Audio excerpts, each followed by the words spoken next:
Selamat pagi anak-anak. Kembali lagi kita ke pembelajaran IPS.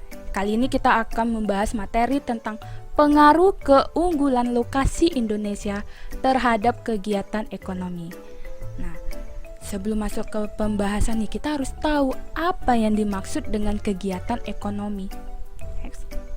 Jadi kegiatan ekonomi itu adalah segala aktivitas yang dilakukan oleh manusia dalam upaya pemenuhan kebutuhan hidupnya. Nah, kegiatan ekonomi ini ada 3 ya, ada produksi, distribusi, dan juga konsumsi.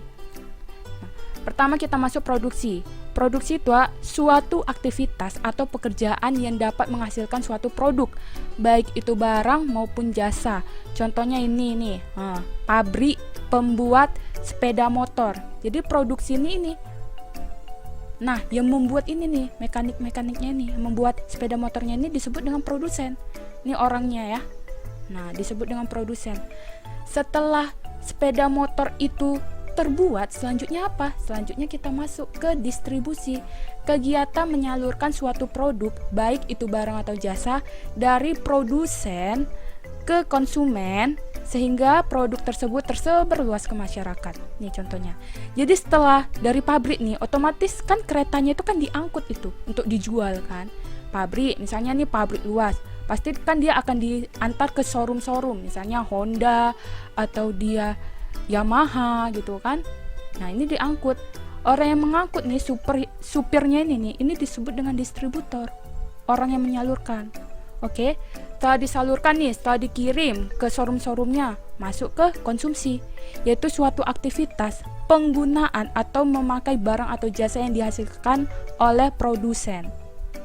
Oke, jadi barang yang udah dihasilkan nih, sepeda motor dikonsumsi, digunakan oleh orang-orang kita nih, oleh penduduk-penduduk. Nah, penduduk-penduduk yang memakai barangnya ini itu disebut dengan konsumen. Jadi ketiga ini, produksi, distribusi, konsumsi ini saling berkaitan ya. Saling berkaitan, tiga-tiganya ini ada. Produksi, distribusi, tidak ada konsumsi. Kereta ada, udah disalurkan ke showroom, cuman nggak ada pembeli, nggak ada pemakai, gagal pasti kan. Produksi, ada produksi, cuman nggak ada distribusi, adanya langsung konsumsi. Dia dari pabrik, nggak mungkin dong kita tahu itu ada kereta gitu kan. Pasti kan kita cari ke showroom. Nah, kok nggak ada showroom nih, nggak ada yang mengantarkan, ya pasti kita nggak bisa beli kereta dong, ya kan? Nih, ada distribusi, ada konsumsi, nggak mungkin dia mengangkut barang apa sedangkan nggak ada produksi, nggak ada yang dihasilkan. Jadi ketiganya ini saling terhubung ya, produksi, distribusi, konsumsi, nggak bisa dipisahkan.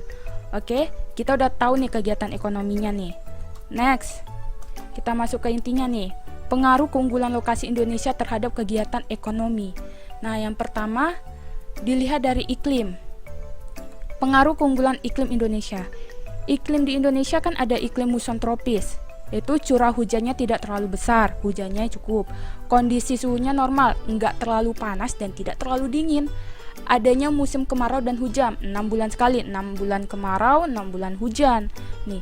Nah, dari iklimnya ini nih, dari musimnya ini nih, kegiatan ekonominya itu apa yang dihasilkan? Ini manusia dapat melakukan kegiatan ekonominya itu sepanjang tahun. Karena kita hanya nih 2 musim, kemarau hujan.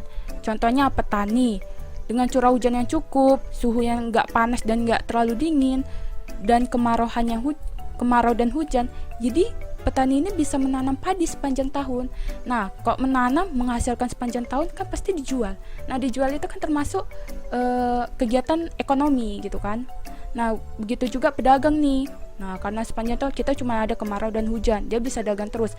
Bayangkan kalau Indonesia punya 4 musim, salah satunya dingin. Kalau dingin nih, tertutup salju, oke? Nah, kan otomatis kan nggak bisa bertani, nggak bisa menghasilkan padi untuk dijual. Berarti kegiatan ekonominya tersendat gitu kan. Begitu juga pedagang musim dingin, jualan bakso, dalam hitungan 2 menit bisa baksonya udah dingin. Jadi dia nggak akan berjalan gitu. Nah, itulah keuntungan kita yang hanya memiliki 2 musim gitu. Jadi kegiatan ekonominya ini tetap berjalan. Pengaruh keunggulan iklimnya ini, ekonominya tetap berjalan gitu ya. Masuk yang kedua, dilihat dari letak geostrategis atau posisi. Posisi Indonesia terletak di dua benua, benua Asia dan benua Australia. Dua samudra, Hindia dan Pasifik. Berkaitan dengan letak Indonesia yang berada di antara dua benua dan dua samudra, posisi Indonesia sering disebut persimpangan lalu lintas perdagangan internasional. Posisi tersebut akan menyebabkan perdagangan bangsa-bangsa Asia dan Australia akan selalu melewati wilayah Indonesia. Hal ini menyebabkan terjadinya kegiatan produksi, distribusi, dan juga konsumsi. Jalur perdagangan ini meliputi wilayah darat, laut, dan juga udara.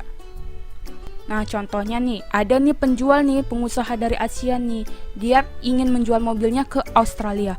Otomatis dong dia melewati Indonesia, mau dari darat dia, mau dari laut dia, mau dari udara dia, tetap melewati Indonesia. Nah, kalau kita melewati nih, pasti kita akan membayar pajak di Indonesia. Seperti kita nih mau ke Indomaret, ada tukang parkir, pasti kita akan membayar gitu kan sama tukang parkir. Nah, jadi kan orang pengusaha ini berpikir, sayang dong udah bayar tapi nggak sekalian jual di sini.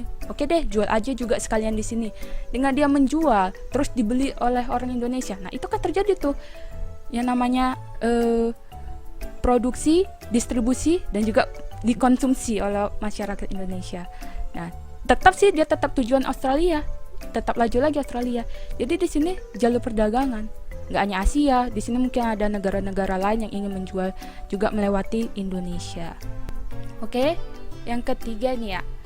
Nah, tanah di Indonesia ini terkenal dengan tanah yang sangat subur. Nah, kesuburan tanah yang dimiliki Indonesia menyebabkan seseorang dapat mengelola pertanian dan perkebunan dengan baik. Tanah yang subur akan memudahkan untuk ditanami berbagai jenis tanaman yang selanjutnya akan memberikan hasil yang besar jika dijual, sehingga akan membantu perekonomian dan kesejahteraan penduduk Indonesia. Nah, nih contohnya seperti ini ya, dengan kata lain tanahnya subur.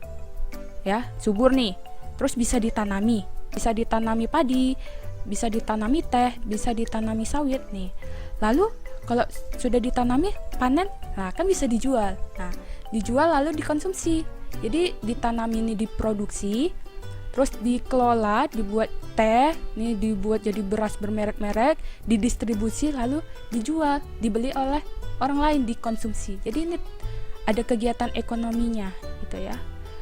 Jadi dengan kata lain, pengaruh keunggulan tanah itu terhadap kegiatan ekonominya itu sangat berkaitan ya. Semakin subur tanah Indonesia, maka kegiatan ekonominya ini akan semakin tinggi juga. Nah gitu. Oke, ngerti ya, jadi sangat berkaitan gitu. Oke, kita masuk ke soal pertama. Tuliskan apa saja keunggulan dari iklim Indonesia terhadap kegiatan ekonomi. Yang kedua, tuliskan apa saja keunggulan dari geostrategis Indonesia terhadap kegiatan ekonomi. Dan yang ketiga, apa saja keunggulan dari tanah Indonesia terhadap kegiatan ekonomi. Tetap, kamu buat di kertas lembar, jangan lupa tulis nama, kelas, nama pelajaran, dan juga tanggalnya. Jangan lupa, oke? Kerjakan di kertas lembar, dikumpul setiap hari Sabtu.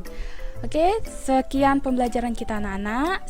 Selamat mengerjakan, semoga sehat selalu, dan selamat pagi.